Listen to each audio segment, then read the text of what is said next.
is Anshuman sir, and today we are going to discuss our lecture number 2.8, and today's topic is the capacitor and capacitance. Dear student, in the previous class we already discussed about the potential, electric potential. Now we are going to discuss about capacitor and capacitance. This topic is too important because there are many questions are coming in your board examination, so this topic is too important. So let me start that. So before starting this chapter, let me understand some concept, right? हमारे nature में दो चीज़ें हैं. पहला हमारे पास है energy और दूसरा हमारे पास है मास. हमारा नेचर इन दो चीज़ों से मिलकर के बना हुआ है और हम इन दोनों जो भी ये हमारे पास फैक्ट्स हैं, एनर्जी और मास, इनका हम अपने अकॉर्डिंग क्या करते हैं, यूज़ करते हैं. एनर्जी का यूज आप जानते हैं अपनी लाइफ में आप कई जगह पे करते हैं. इलेक्ट्रिकल एनर्जी यूज़ करते हैं, लाइट एनर्जी है ना, केमिकल एनर्जी, ये तमाम तरह की एनर्जी आप यूज़ करते हैं. मैटर में मास कह लीजिए या इसको आप मैटर कह लीजिए, राइट. तो मैटर में सारी चीज़ें आ जाती हैं जो आपको दिखाई दे रही हैं. तो ये दो चीज़ें जो है हमारे लाइफ में इंपॉर्टेंट रखती हैं. अब ये इन दोनों चीज़ों को हम किसी एक पर्टिकुलर इंस्टेंट में यूज़ करना चाहते हैं. जैसे अगर हम वाटर की बात करें तो मान लीजिए आज तो हमारे पास जो है ऐसे टूल्स हैं जिससे कि हम वाटर को तुरंत क्या कर सकते हैं, पंप कर सकते हैं, ग्राउंड से निकाल सकते हैं. लेकिन पहले के टाइम पे हमारे पास ऐसे नहीं होते थे, ऐसे टूल्स नहीं होते थे. तो हम उसको क्या करते थे, स्टोर करने की कोशिश करते थे ताकि ऑड समय में हम क्या कर सकें, उस वाटर का यूज कर सकें. आप अपने घरों में भी ऐसा करते हैं. आपके घरों में वाटर टैंक लगा हुआ होता है. आप क्या करते हैं, जो वाटर अवेलेबल है उसे आप क्या करते हैं, उस टैंक में स्टोर करते हैं. और जब वो स्टोर हो जाता है तब उसे अपने अकॉर्डिंग आप क्या कर सकते हैं, कभी भी यूज़ कर सकते हैं. तो बेसिकली हम क्या करते हैं, हम इन दोनों चीज़ों को स्टोर करना चाहते हैं. क्या करना चाहते हैं, स्टोर करना चाहते हैं. मैटर का स्टोरेज इसलिए करना चाहते हैं क्योंकि हम ऑड टाइम में इसका यूज़ कर सकें. और शायद अभी के टाइम में इसका बहुत इंपॉर्टेंस है मैटर का, क्योंकि आप जानते हैं अभी ये लॉकडाउन की सिचुएशन में आप चीज़ों को क्या कर रहे हैं, स्टोर कर रहे हैं, है ना. ठीक है. इसी तरीके से हम एनर्जी को भी स्टोर करना चाहते हैं ताकि हम एनर्जी को भी ऑड टाइम में यूज़ कर सकें. जैसे मैं एक छोटा सा एग्जांपल देता हूँ आपको. दिन के टाइम में अगर हम बात करें तो सन की लाइट रहती है तो आसानी से हम यूज़ कर पाते हैं. लेकिन सोचो अगर हमारे पास इलेक्ट्रिकल एनर्जी को स्टोर करने की डिवाइसेस नहीं होती तो क्या हम जो है रात में भी क्या इलेक्ट्रिसिटी का यूज़ या लाइट का यूज़ कर सकते थे? नहीं कर सकते थे. आपके घरों में इन्वर्टर्स लगे हुए होंगे तो आप क्या करते हैं, उस इन्वर्टर को, उसमें बैटरी लगी हुई है, उस बैटरी में क्या करते हैं, आप इलेक्ट्रिक चार्जेस को स्टोर कर लेते हैं. और जैसे ही लाइट आपकी सोर्स कट आउट होती है आप उसको फिर से क्या कर लेते हैं, यूज में ला पाते हैं. तो बेसिकली हम इन दोनों चीज़ों को स्टोर करना चाहते हैं. तो आज हम बेसिकली बात जो करने वाले हैं वो एनर्जी की बात करने वाले हैं. और एनर्जी में भी हम इलेक्ट्रिकल एनर्जी की बात करने वाले हैं, इलेक्ट्रिकल एनर्जी. तो हम यहाँ पर बेसिकली क्या करने वाले हैं, इलेक्ट्रिकल एनर्जी को स्टोर करने की बात करने वाले हैं कि हम इलेक्ट्रिकल एनर्जी को कैसे स्टोर कर सकते हैं, राइट. तो स्टोर करने का क्या तरीका है, स्टोर करने का तरीका है कि जो हमारे पास सोर्स है, सोर्स का मतलब है कि एक ऐसा मोड जिसके पास बहुत ज़्यादा एनर्जी है उसे हम सोर्स कहेंगे. जैसे आज के रिस्पेक्ट में बात करें तो सन एक जो है सोर्स कह सकते हैं. सन की लाइट एनर्जी को हम सोलर सेल के थ्रू क्या करते हैं, उसे हम स्टोर कर लेते हैं और रात में सोलर पैनल का यूज़ करते हैं. इसी तरीके से आप जो आपके घरों में इलेक्ट्रिसिटी आती है, इलेक्ट्रिसिटी को आप इन्वर्टर में, जो आपके घरों में बैटरीज होती हैं, उसमें आप स्टोर कर लेते हैं. और जैसे ही इलेक्ट्रिसिटी चली जाती है आप उसका यूज फिर से कर पाते हैं. तो बेसिकली हम एनर्जी जो लेते हैं वो सोर्स लेते हैं और उसको हम स्टोर करने की कोशिश करते हैं. स्टोर किस में करेंगे, तो स्टोर करने का तरीका है, तो हम इसी स्टोरेज की आज बात करने वाले हैं. तो हमारे पास जितने भी कंडक्टर्स होते हैं, ध्यान से समझिए, हमारे पास जितने भी कंडक्टर्स होते हैं ये क्या करते हैं, चार्जेस को स्टोर करते हैं. उनकी एक कैपेसिटी होती है, राइट, कैपेसिटी, राइट. तो ये शब्द का ध्यान रखेंगे आप, कैपेसिटी. तो जितने भी कंडक्टर्स होते हैं हमारे नेचर में, कंडक्टर, राइट. तो जितने भी कंडक्टर्स होते हैं सबकी एक अपनी कैपेसिटी होती है. अलग अलग शेप के कंडक्टर्स हैं या फिर जो भी कंडक्टर्स आप ले रहे हैं उनकी एक अपनी एक कैपेसिटी होगी कि वो उतने चार्जेस को स्टोर कर सकते हैं. ठीक है. अब कोई क्वेश्चन ये आता है कि कोई भी कंडक्टर कितना चार्ज स्टोर कर सकता है. तो कोई भी कंडक्टर किसी भी सोर्स का जितना पोटेंशियल है, पोटेंशियल का मतलब एनर्जी, राइट, किसी सोर्स के पास जितनी एनर्जी है उतने चार्जेस को क्या कर सकता है, ये स्टोर कर सकता है. जैसे मैं आपसे कहूँ कि मान लीजिए ये हमारे पास सोर्स है, उसके पास बहुत सारे चार्जेस हैं. अगर हम एज्यूम कर लें कि इसके पास बहुत सारे चार्जेस हैं और आप इसके पास एक कंडक्टर लेकर के आते हैं और इस कंडक्टर, क्योंकि ये इसके पास बहुत सारे चार्जेस हैं तो इसके पास पोटेंशियल ज़्यादा होगा। एक चीज़ याद रखना है कि जो आपका पोटेंशियल होता है वो सोर्स चार्ज पे डिपेंड करता है। V is directly proportional to Q, तो Q जितना ज़्यादा होगा V भी आपका क्या होगा उतना ज़्यादा होगा, राइट। ये चीज़ आप थोड़ा सा समझते रहेंगे, आप जानते हैं। तो जिसके पास जितना ज़्यादा चार्जेज आता जाएगा उसके पास पोटेंशियल बढ़ता जाएगा।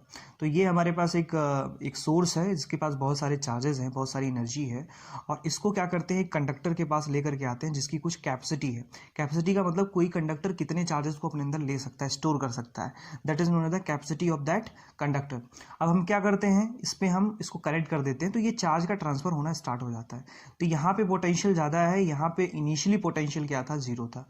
तो एनर्जी का फ्लो हमेशा हाई पोटेंशियल से लो पोटेंशियल की तरफ होगा। तो ये जो एनर्जी है, सोर्स की जो एनर्जी है, वो इस कंडक्टर पे स्टोर होना स्टार्ट हो जाएगी और स्टोर होते होते इस पे चार्जेस इकट्ठा होने स्टार्ट हो जाएंगे। चार्जेस बढ़ते बढ़ते बढ़ते बढ़ते इतने चार्जेस बढ़ जाएंगे कि इसका पोटेंशियल और इस कंडक्टर का पोटेंशियल दोनों, अगर इसको मैं A मान लूँ और इसको मैं B मान लूँ, तो potential of source is equal to potential of conductor. तो जैसे ही ये हो पाएगा उस केस में जो है इसका फ्लो रुक जाएगा, ठीक है। तो किसी भी कंडक्टर का जो कैपेसिटी है, किसी भी कंडक्टर की जो कैपेसिटी है वो डिपेंड करता है कि वो जिस सोर्स के साथ कनेक्ट है उसका पोटेंशियल कितना है, राइट। तो उसी के अकॉर्डिंग वो क्या करेगा, वो अपने अंदर चार्जेस को क्या करेगा, स्टोर करेगा। तो एक चीज़ हमें समझ में आता है कि जो पोटेंशियल है, चार्ज का पोटेंशियल है, it is directly proportional to the storage charge, right. जो हमारे पास कंडक्टर है वो कंडक्टर कितना अपने अंदर चार्ज स्टोर कर सकता है, तो वो उतना चार्ज स्टोर कर सकता है जितना पोटेंशियल इस कंडक्टर के अंदर है, राइट। इस कंडक्टर का जो पोटेंशियल है, उस पोटेंशियल के लॉन्ग अगर इसका पोटेंशियल इस कंडक्टर का हो जाए तो हम ये कह सकते हैं कि potential of the conductor is directly proportional to the charge. That mean जैसे जैसे इसके ऊपर चार्जेस बढ़ेंगे, ध्यान से समझना आप, जैसे इस कंडक्टर को हम कनेक्ट करते हैं तो इसके ऊपर चार्जेस आने स्टार्ट हो जाते हैं और धीरे धीरे इस कंडक्टर का पोटेंशियल बढ़ना स्टार्ट होता है। इसका मतलब कि जैसे जैसे इस कंडक्टर के ऊपर एनर्जी आएगी वैसे वैसे इसका पोटेंशियल बढ़ेगा, इसकी एनर्जी बढ़ेगी और एक सिचुएशन ऐसी आएगी कि सोर्स और ये आपके पास जो कंडक्टर है इन दोनों का पोटेंशियल आपस में बराबर हो जाएगा। तो जैसे ही बराबर हो जाएगा तो अब उससे ज़्यादा हम क्या कर सकते हैं, इसको जो है हम उससे ज़्यादा जो है एनर्जी नहीं दे सकते। तो ये इसकी क्या हो गई, कैपेसिटी हो गई, ठीक है। तो एक चीज़ समझ में आ रहा है कि जैसे जैसे हम चार्जेस को देंगे वैसे वैसे पोटेंशियल क्या होगा, इंक्रीज होगा। That mean V is directly proportional to Q, right. तो यहाँ से एक चीज़ निकल के आती है कि that is the Q is equal to, ये इस प्रोपोर्शनलिटी कॉन्स्टेंट को हम बनाते हैं तो यहाँ C आ जाता है और ये आ जाता है Q is equal to CV। यहाँ पे C क्या कहलाता है, capacitance of a conductor, right. C को हम क्या कहते हैं, C एक प्रोपोर्शनलिटी कांस्टेंट है और इस प्रोपोर्शनलिटी कांस्टेंट का हम नाम रखते हैं that is the capacitance of a conductor, right. तो एक कंडक्टर अपने अंदर कितने चार्जेस को स्टोर कर सकता है, ये जो उसकी जो कैपेसिटी है that is known as the capacitance. इसको हम C से रिप्रेजेंट करते हैं और इसकी आगे हम बात करते हैं। तो आई होप ये समझ में आ गया होगा। तो अब ये कंडक्टर अपने अंदर क्या कर रहा है, चार्जेस को स्टोर कर रहा है। तो एक डिवाइस बन गई, इलेक्ट्रॉनिक डिवाइस बन गई। तो अब इस डिवाइस का हम एक नाम रख देते हैं और इस डिवाइस को हम कहते हैं कैपेसिटर। क्या कहते हैं, capacitor, okay. So capacitor is electronic device which store the electrical energy, right. तो हम यहाँ से डिफाइन कर सकते हैं that is the capacitor. So capacitor it is an electronic device which store electrical energy, जो अपने अंदर इलेक्ट्रिकल एनर्जी को क्या करता है, चार्जेस को जो अपने अंदर स्टोर करता है उसे हम क्या कहते हैं, कैपेसिटर कहते हैं। आई होप स्टूडेंट समझ में आ गया होगा। कैपेसिटर को इलेक्ट्रॉनिक्स में हम एक सिंबल से रिप्रेजेंट करते हैं। तो इसका सिंबल देख लीजिए, इसका जो सिंबल होगा, इसका जो सिंबल है वो कुछ इस तरह से हम बनाते हैं, दो पैरेलल लाइंस खींचते हैं और इस तरह से हम बना देते हैं। तो ये हमारे पास इसका क्या हो गया, सिंबल हो गया। तो ये सिंबल याद रखना है कि हम कैपेसिटर का सिंबल किस तरह से रिप्रेजेंट करते हैं, ठीक है। अब यहाँ से समझ में आएगी जो कैपेसिटर होगा या फिर इसमें क्या रिलेशंस होते हैं, तो ये रिलेशन आपने डिराइव कर लिया Q equal to C V, right. तो ये रिलेशन आपको याद रखना है, मैंने आपको बता दिया किस तरह से जो है ये आपस में रिलेटेड होते हैं। जैसे जैसे पोटेंशियल, जैसे जैसे चार्जेस बढ़ेगा वैसे वैसे पोटेंशियल क्या होगा, इंक्रीज होगा। और जब प्रोपोर्शनलिटी को आप हटाते हो तो यहाँ पे कॉन्स्टेंट आ जाता है, जिसे हम कहते हैं capacitance of conductor. I hope dear student ये बात समझ में आ गई होगी। इसको थोड़ा कुछ इस तरह से भी समझ सकते हैं, जैसे मान लीजिए आपके पास कोई एक टैंक है ना, आपके पास एक कोई टैंक है और एक आपके पास छोटा टैंक है, राइट। आपके पास एक छोटा टैंक है और एक बड़ा टैंक है, राइट। तो अगर मैं कहूँ कि इसमें यहाँ तक वाटर भरा हुआ है, अगर यहाँ पे वाटर भरा हुआ है और ये एक टैंक आपके पास है, ये आपके पास एक टैंक है, और आपने इन दोनों को आपस में जोड़ दिया। जब आपस में आप जोड़ोगे तो ये वाटर इसमें आना स्टार्ट हो जाएगा। अभी जब ने हमने इसको ब्लॉक कर रखा, जब हमने इसको जोड़ा नहीं था, तो मान लेते हैं इसका पोटेंशियल V था और इसका पोटेंशियल 0 था, क्योंकि इसके पास हाइट है, h हाइट पे है। तो अब जब हम इन दोनों को आपस में जोड़ देते हैं तो हम देखते हैं कि एक सर्टेन पे हाइट पे जा करके, अगर आप ध्यान से समझें, तो यहाँ तक वाटर दोनों में फिलअप हो जाएगा। जैसे ही इन दोनों का पोटेंशियल आपस में बराबर होगा तो जो लिक्विड का फ्लो है जो इधर से इधर की तरफ जा रहा था वो रुक जाएगा। तो हम कहेंगे कि इस कंडक्टर की कैपेसिटी इतनी है, या इस कंडक्टर की कैपेसिटी कितनी है, इतनी है, राइट। अब आपने देखा होगा कि जो बड़ी बड़ी टंकी होती हैं, जो बड़ी बड़ी पानी की टंकी होती हैं, वो बड़ी हाइट पे बनाई जाती हैं। तो अगर आपसे कोई पूछता है कि वो वाटर जो है वो कहाँ तक पहुँच सकता है, कहाँ तक जो है उसका पानी चढ़ सकता है, तो आपका आंसर होना चाहिए उस टंकी की जो हाइट है। अगर उस हाइट तक हमें वाटर को चढ़ाना हो तो हम उसकी हेल्प से क्या कर सकते हैं, उस पानी को चढ़ा सकते हैं। आई होप ये बात समझ में आ गई होगी आपकी। तो हमने कैपेसिटर की बात कर ली, हमें स्टोर करने की क्या ज़रूरत है, हमने इसकी भी बात कर ली। कैपेसिटर क्या होता है इसको भी डिस्कस कर लिया, कैपेसिटेंस क्या होता है इसको भी डिस्कस कर लिया, और कैपेसिटर का सिंबल क्या होता है इसको भी हमने डिस्कस कर लिया। अब हम कुछ और आगे बात करते हैं। अब हम यूनिट की बात करते हैं, कैपेसिटेंस की यूनिट की बात करते हैं। तो हम बात करते हैं यूनिट ऑफ कैपेसिटेंस। तो बेसिकली हम यहाँ पे कैपेसिटेंस की ही बात करेंगे बार बार। तो यूनिट ऑफ कैपेसिटेंस आप देख रहे हैं, सी को हम कैपेसिटेंस कह रहे हैं, तो सी इज इक्वल टू क्या हो जाएगा, क्यू बाई वी हो जाएगा। क्यू को हम कूलम में मेज़र करते हैं और V को हम वोल्ट में मेज़र करते हैं। तो हमारे पास इसकी यूनिट आ गई कूलम पर वोल्ट, और कूलम पर वोल्ट को SI यूनिट में हम फैरेड कहते हैं। क्या कहते हैं, फैरेड कहते हैं। What we call that, farad. तो unit of the capacitance is farad. तो एक बात आपको याद रखनी है, तो यहाँ से आ जाएगा 1 कूलम पर वोल्ट, राइट।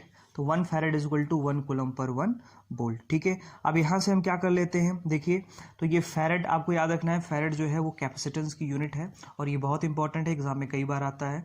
तो 1 farad is equal to 1 coulomb per 1 volt. अब यहाँ से हम फैरेड को डिफाइन भी कर सकते हैं, उससे पहले हम कुछ और चीज़ें बात कर लेते हैं।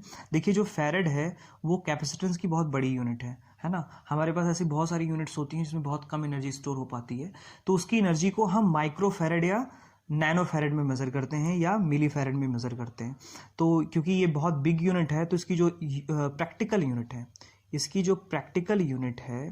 इसकी जो प्रैक्टिकल यूनिट है वो होती है माइक्रो फैरेड, राइट। और 1 माइक्रो फैरेड आप जानते हैं, माइक्रो का मतलब 10 टू पावर 6 फैरेड। इसी तरीके से नैनो फैरेड होता है, नैनो फैरेड का मतलब होता है 10 टू पावर -9 फैरेड, राइट। तो ये आपको थोड़ा सा ध्यान में रखना है कि इसकी जो प्रैक्टिकल यूनिट होती हैं वो ये होती हैं। अब हम 1 फैरेड को डिफाइन करते हैं, 1 फैरेड, राइट। 1 फैरेड को हम क्या करेंगे, अब डिफाइन करेंगे। तो बेसिकली 1 फैरेड जो है वो अमाउंट ऑफ कैपेसिटेंस है जो किसी भी कंडक्टर का पोटेंशियल 1 वोल्ट बढ़ा देता है 1 कूलम चार्ज को दे करके, राइट। सो हम डिफाइन कर सकते हैं देखिए, that is the 1 farad it is capacity of a conductor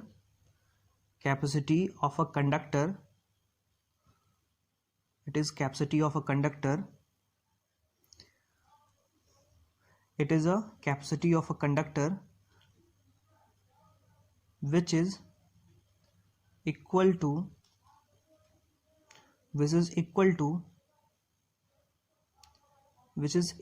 to देखिए यहाँ पे Q इज इक्वल टू ये है ना, C is equal to Q by V। तो अब हम क्या कर रहे हैं, which is equal to potential of 1 volt by providing 1 coulomb of charge, right. तो अगर हम किसी कंडक्टर को 1 कूलम का चार्ज देते, ध्यान से समझिए, ये हमारे पास कंडक्टर है और इसको हमने 1 कूलम का चार्ज दे दिया। 1 कूलम का चार्ज देने से अगर इसके एंड का पोटेंशियल 1 वोल्ट हो जाता है तो इसकी कैपेसिटी कितनी होगी, 1 फैरेड होगी। तो ये सिंपल सी चीज़ आपको यहाँ पे समझनी है। तो आप कह सकते हैं if you provide 1 coulomb of charge to a conductor and its potential is raised by 1 volt then its capacity will be 1 farad. तो इसको एक सिंपल वे में और देख लेते हैं, और करके एक डेफिनेशन और देख लेते हैं।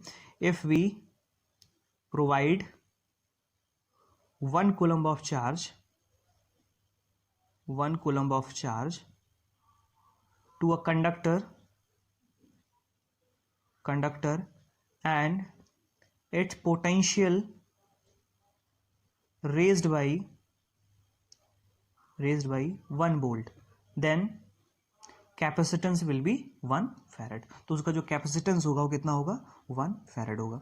आई होप ये बात आपके समझ में आ गई होगी, राइट। तो अगर हम 1 कूलम का चार्ज किसी भी जो है कंडक्टर को दे रहे हैं और उसका पोटेंशियल, उसके एंड का पोटेंशियल 1 वोल्ट हो जा रहा है, तो उसकी जो कैपेसिटेंस होगी वो कितनी होगी, 1 वोल्ट होगी, ठीक है।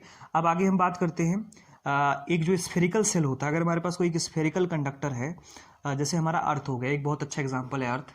अर्थ के ऊपर कितना चार्ज होता है ये हम कैलकुलेट करने जा रहे हैं, और आपके एग्जाम में ये कई बार पूछा भी गया है, इसलिए इंपॉर्टेंट है। So here now we going to discuss capacitance of the earth, that is the capacitance of a spherical shell. So let we see that.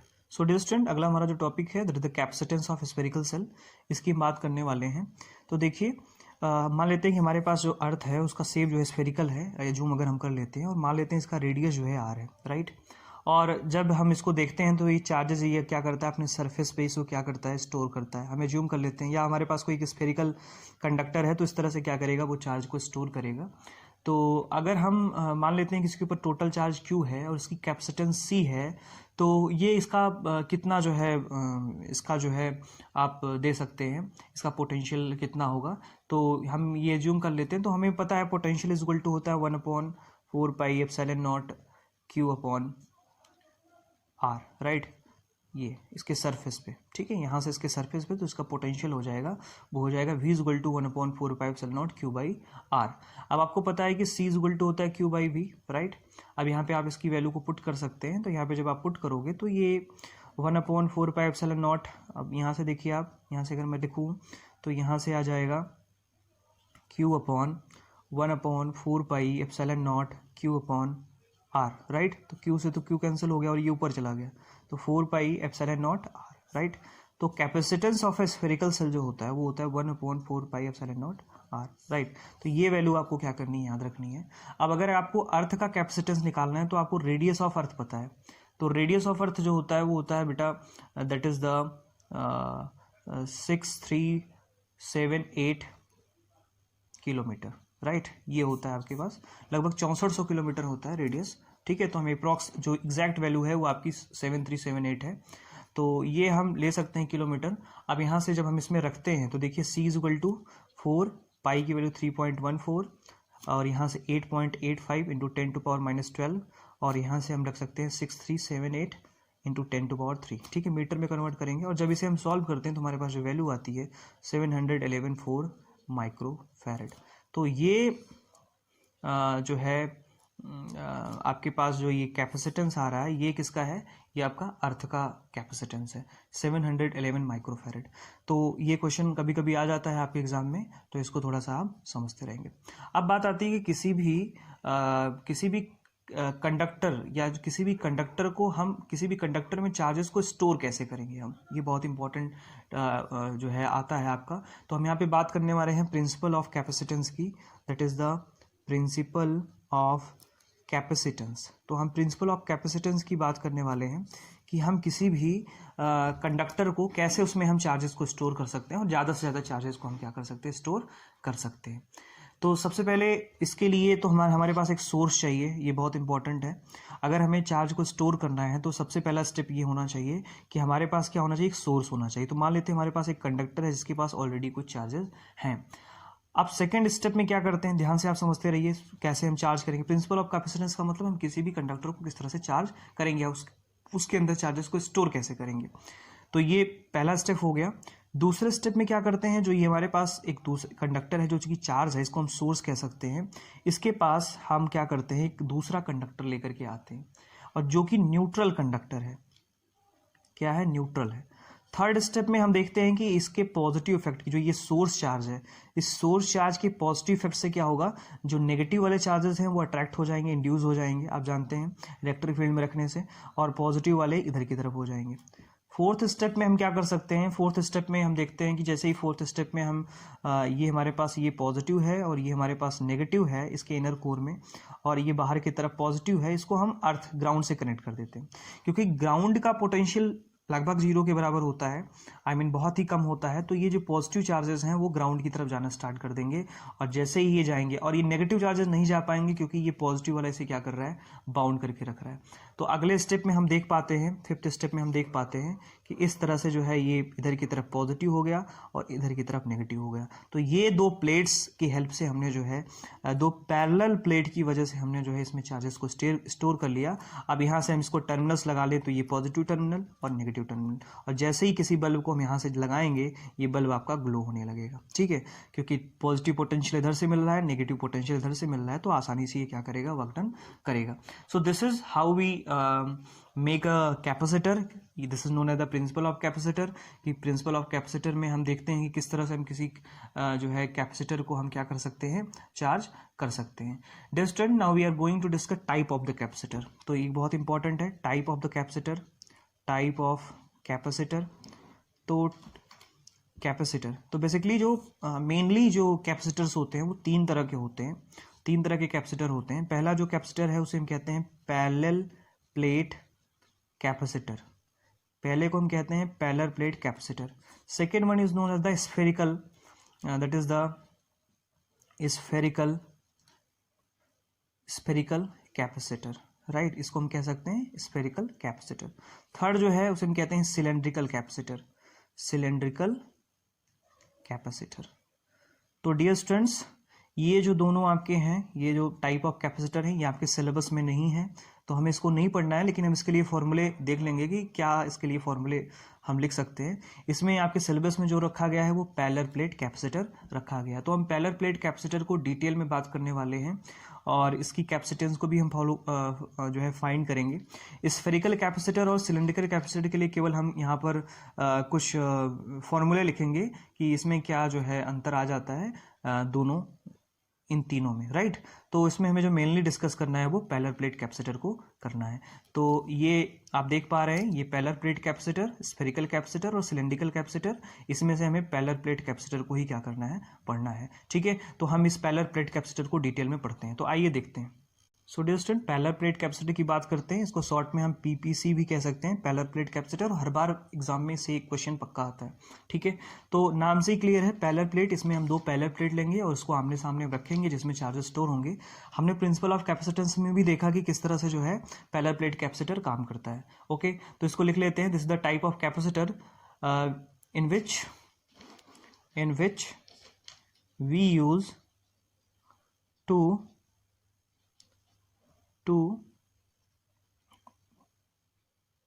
Conductor, कोई प्लेन के फॉर्म में होगा, प्लेट के फॉर्म में होगा, conductor which are parallel, right. तो ये क्या होंगे, ये पैरेलल होंगे। तो ये इस तरह से हैं, दो प्लेट्स हमने लिए और इन दोनों प्लेट्स को हमने जो अभी मेथड मैंने आपको बताया था, इसको आप सोर्स से जोड़ दोगे तो ये इंड्यूस हो जाएगा और इसको अर्थ से कर दोगे तो ये चार्जेस स्टोर होना स्टार्ट हो जाएंगे। तो ये पॉजिटिव है आपका, ये नेगेटिव प्लेट। तो ये पॉजिटिव प्लेट और नेगेटिव प्लेट, इसकी बात हम डिटेल में कर चुके हैं। अब हम बात करते हैं capacitance of parallel plate capacitor की, that is the capacitance of parallel plate capacitor. तो हम इसकी बात करते हैं, that is the capacitance of parallel plate capacitor.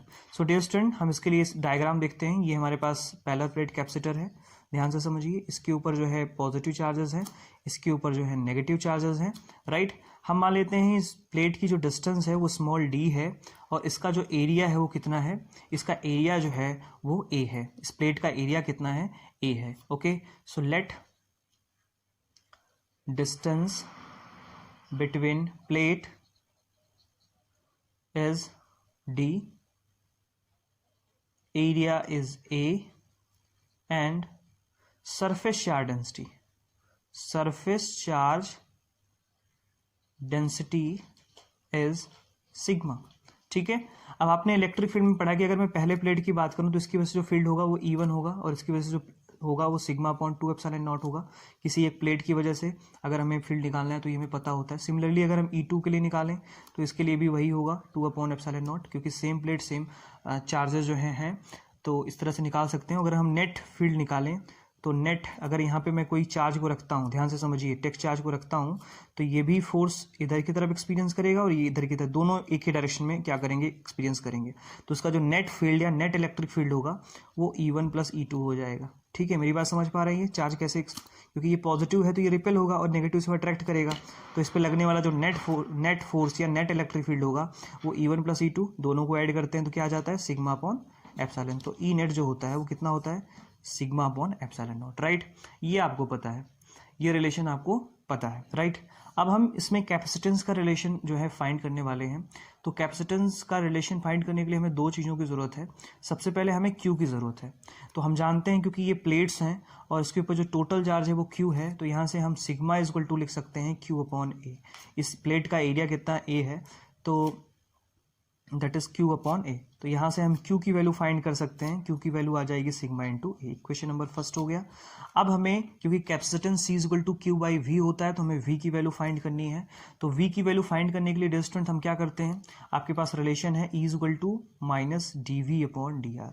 तो अगर मैं इसको सिंपल फॉर्म में लिखूं, क्योंकि यहाँ पे V की वैल्यू कांस्टेंट, R की वैल्यू कांस्टेंट, तो क्योंकि एक ब्रिक फ्रैक्शन है तो इसलिए हम इसको लिख सकते हैं। तो इसको मैं लिख सकता हूँ E is equal to minus V upon D। D का मतलब देखो, ध्यान से समझो आप, ये चार्ज इसकी तरफ अट्रैक्ट होना चाहता है या फिर ये चार्ज मूव करता हुआ यहाँ पे पहुंच गया। ठीक है, अब ये इसके फील्ड में रखा हुआ है तो डिस्टेंस कितनी है, D है, तो ये इस पे पोटेंशियल कितना होगा या इसकी वजह से इस पे पोटेंशियल कितना होगा, हम कह सकते हैं कि E is equal to minus V upon D। तो यहाँ से बेटा V की वैल्यू क्या आ जाएगी, यहाँ से V की वैल्यू आपके पास आ जाएगी that is minus E into D.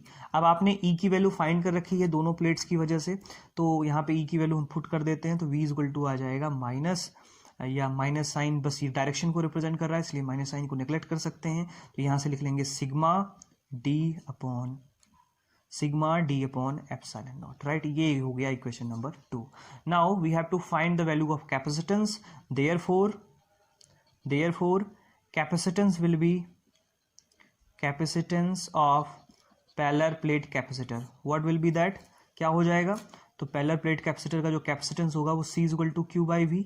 Q की वैल्यू आपने सिग्मा इंटू A फाइंड किया है और आपने V की value sigma D upon epsilon naught. Sigma से सिग्मा कैंसिल हो गया, ये ऊपर गया, यहाँ से आ गया आपके पास epsilon naught A by D। So capacitance of parallel plate capacitor will be C is equal to sigma A by D। तो ये बहुत इंपॉर्टेंट रिलेशन हमें पता चलता है। तो यहाँ से ये हमें पता चलता है कि C जो होता है वो एरिया पे डिपेंड करता है, D पर डिपेंड करता है और एक और इम्पॉर्टेंट फैक्टर पे डिपेंड करता है, that is the permittivity of the medium, that is the permittivity of medium. ठीक है, तो कैपेसिटेंस बस 3 चीज़ों पे डिपेंड करता है। पहला, उसके एरिया पे डिपेंड करेगा, प्लेट का एरिया आप कितना ज़्यादा ले रहे हैं, जितना ज़्यादा प्लेट का एरिया होगा उतना ज़्यादा चार्ज उस पर आप स्टोर कर सकते हैं। दूसरा, प्लेट्स जो हैं बहुत पास पास में रहती हैं।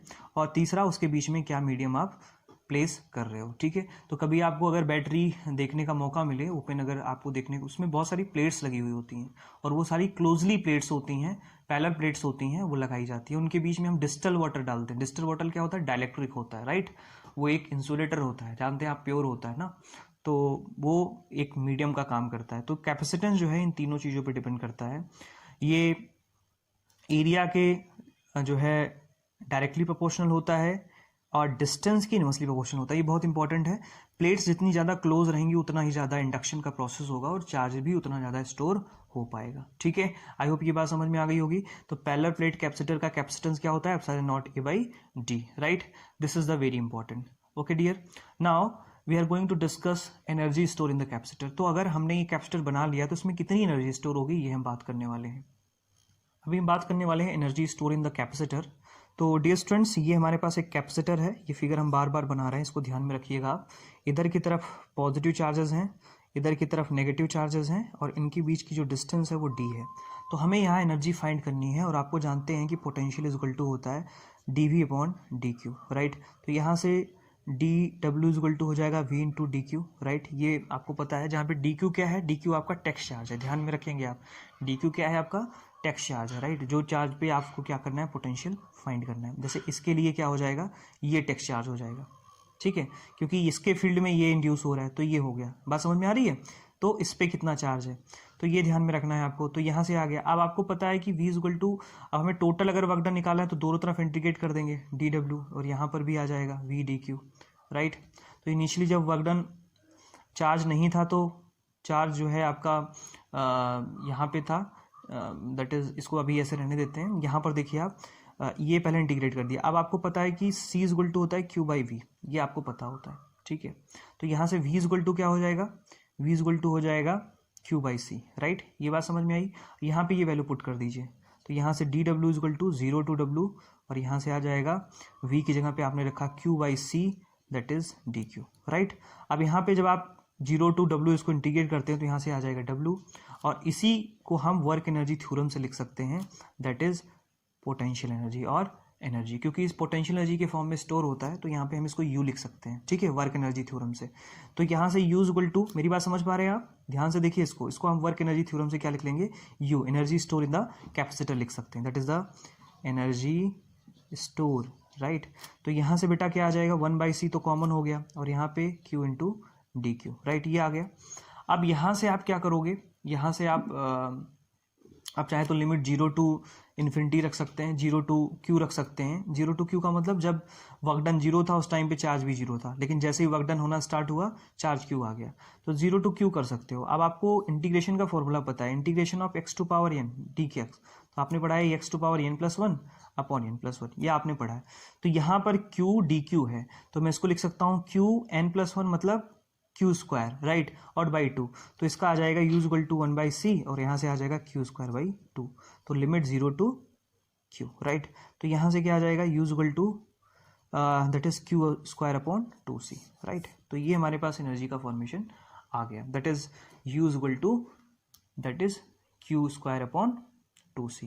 तो ये तो हमारे पास पहला फॉर्मूला हो गया एनर्जी स्टोर का।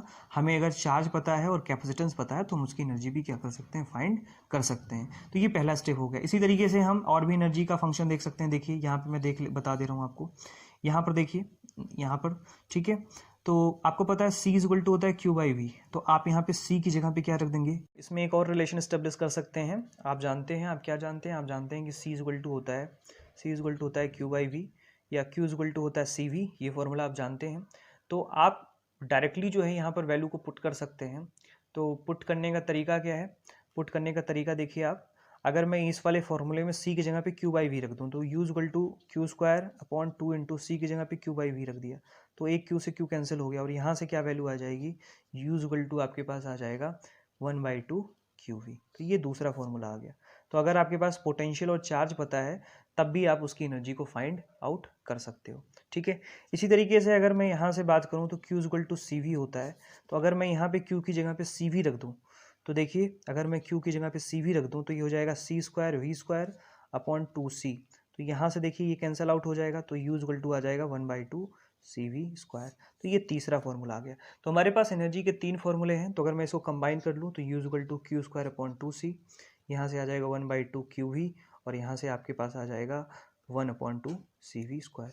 तो ये अलग अलग कंडीशन में यूज़ होने वाले फॉर्मूले हैं। सो this is the energy which is store in the capacitor. जो कैपेसिटर में जितनी एनर्जी स्टोर होती है, ये हमने क्या कर लिया, इसको हमने कैलकुलेट कर लिया, ठीक है। अब इसमें आज लेक्चर का ये लास्ट टॉपिक है, that is the energy density. तो एनर्जी डेंसिटी की बात कर लेते हैं कि ये जो हमारे पास कैपेसिटर है, इस कैपेसिटर के अंदर जो है कितनी डेंसिटी के साथ जो है चार्जेस स्टोर होंगे, ठीक है, और उनकी कैपेसिटेंस डेंसिटी कौन से फैक्टर पे डिपेंड करने वाली है। तो हम यहाँ पे बेसिकली बात करने वाले हैं, आप साथ साथ नोट करते चलें, एनर्जी डेंसिटी की बात करने वाले। एनर्जी डेंसिटी ये हमें आगे भी मिलने वाला है, इसलिए बहुत इंपॉर्टेंट है। एनर्जी डेंसिटी को हम स्मॉल यू से रिप्रेजेंट करते हैं, स्मॉल यू से हम क्या करते हैं, रिप्रेजेंट करते हैं। एंड एनर्जी डेंसिटी को अगर हम डिफाइन करें तो it is the energy per unit volume, that is the energy per unit volume of a capacitor.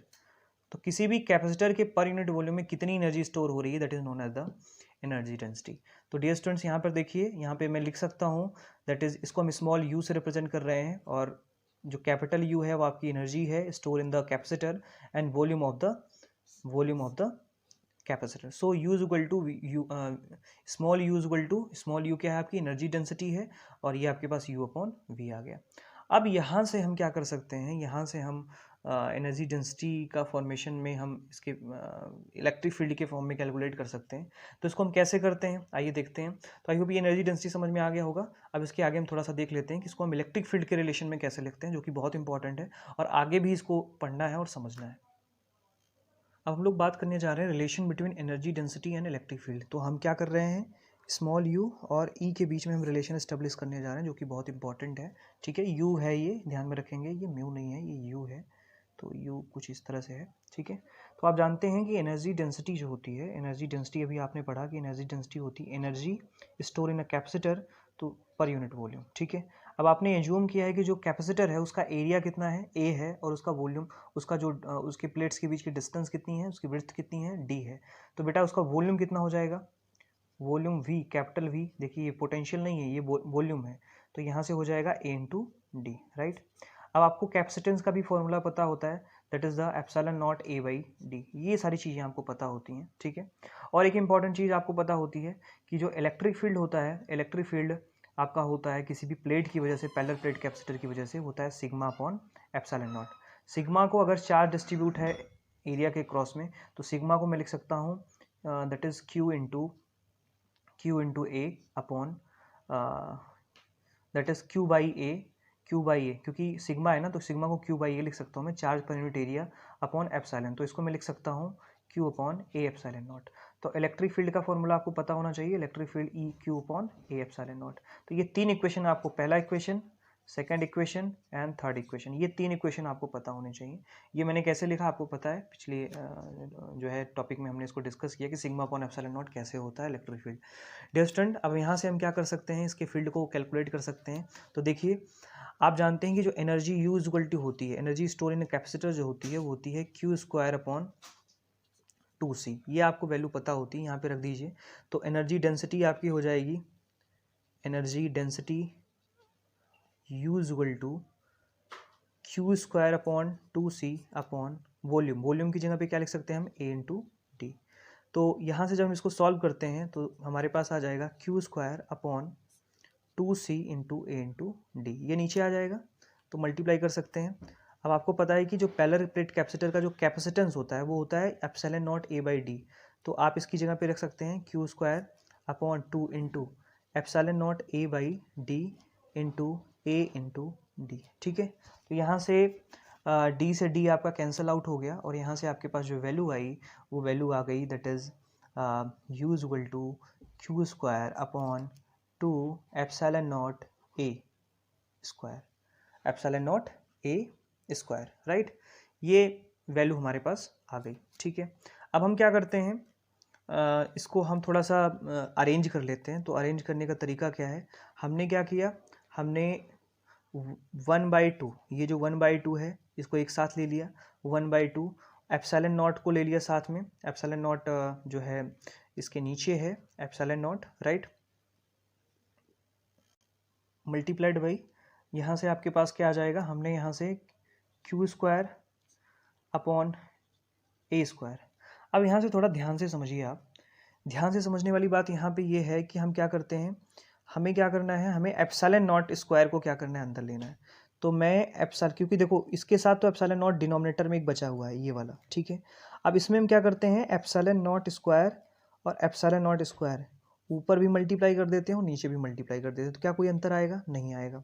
तो यहाँ से हमारे पास जो वैल्यू आ जाएगी यू इज इक्वल टू, ये ध्यान से समझ लीजिएगा आप, क्योंकि 1/2 एप्सिलॉन नॉट इसको हमने एक तरफ ले लिया है, और Q square upon A square multiplied by, हमने ऊपर नीचे एप्सिलॉन नॉट स्क्वायर से क्या कर लिया है, मल्टीप्लाई कर लिया है। तो डियर स्टूडेंट, ये कितना आ जाएगा, 1/2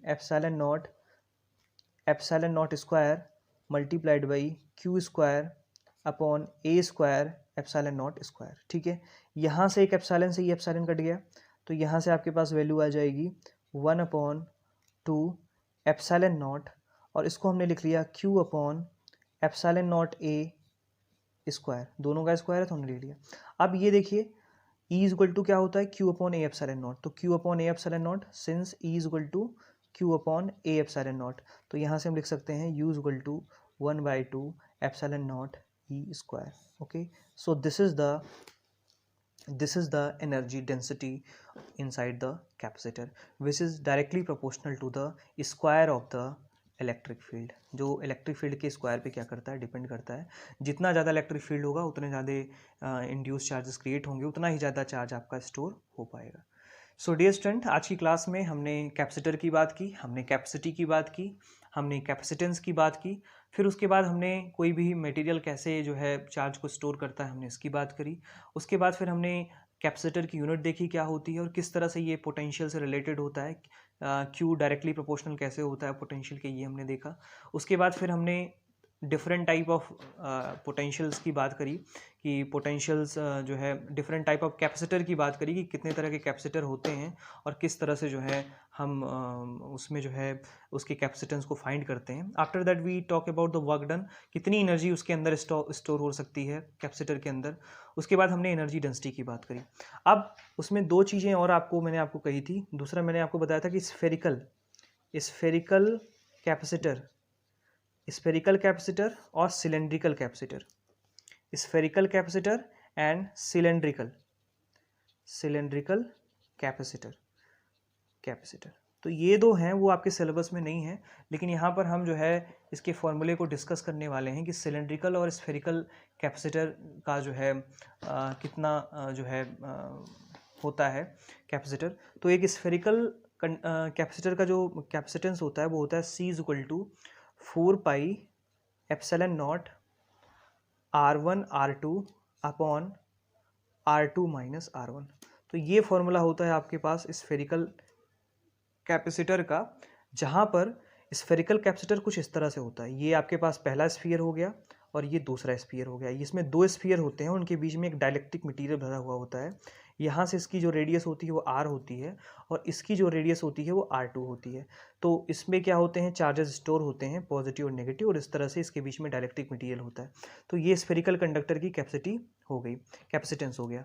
इसी तरीके से हम सिलेंड्रिकल की अगर बात करें तो सिलेंड्रिकल की अगर हम बात करें तो सिलेंड्रिकल का जो कैपेसिटेंस होता है वो होता है C is equal to 2 pi epsilon naught L upon log R2 upon R1। ठीक है, यहाँ पे L जो है वो सिलेंडर की लेंथ है, और जहाँ पे R1 और R2 जो है वो इनर और आउटर सिलेंडर की रेडियस है। सिलेंड्रिकल कैपेसिटर जो होता है कुछ इस तरह से होता है। ये पहला सिलेंडर हो गया, राइट।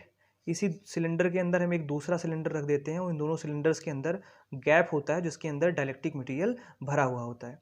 यहाँ से हमने इसके R1 रेडियस का सिलेंडर है और ये जो है R2 रेडियस का सिलेंडर है, और इन दोनों की हेल्प से हम इसके कैपेसिटेंस को फाइंड कर लेते हैं। ये जो आपके पास ये सिलेंडर है इसकी जो लेंथ है वो कितनी है, L है, और यहाँ से जब हम फाइंड करते हैं तो हमारे पास आ जाता है 2 pi epsilon naught L upon log R2 upon R1। So dear student, ये कुछ इंपॉर्टेंट बातें आज हमने करी हैं। हम नेक्स्ट लेक्चर में जो है कम्बिनेशन पढ़ेंगे कि कैपेसिटर्स को कैसे कंबाइन किया जाता है सीरीज और पैरेलल कम्बिनेशन में, और व्हीट स्टोन कंडीशन भी देखेंगे कैपेसिटेंस की कैसे फॉलो होती हैं। और फिर हम जो है कुछ और इम्पॉर्टेंट टर्म्स को डिस्कस करेंगे कि जब दो कैपेसिटर को आपस में जोड़ा जाता है तो लॉस ऑफ एनर्जी होती है, वो लॉस ऑफ एनर्जी क्या होती है। और हम ये और डिस्कस करेंगे कि जब दो कैपेसिटर को जोड़ा जाता है तो एक कॉमन पोटेंशियल क्रिएट हो जाता है, तो हम वहाँ पर कॉमन पोटेंशियल की भी बात करने वाले हैं। आप लोग पढ़ते रहिए। Thank you so much.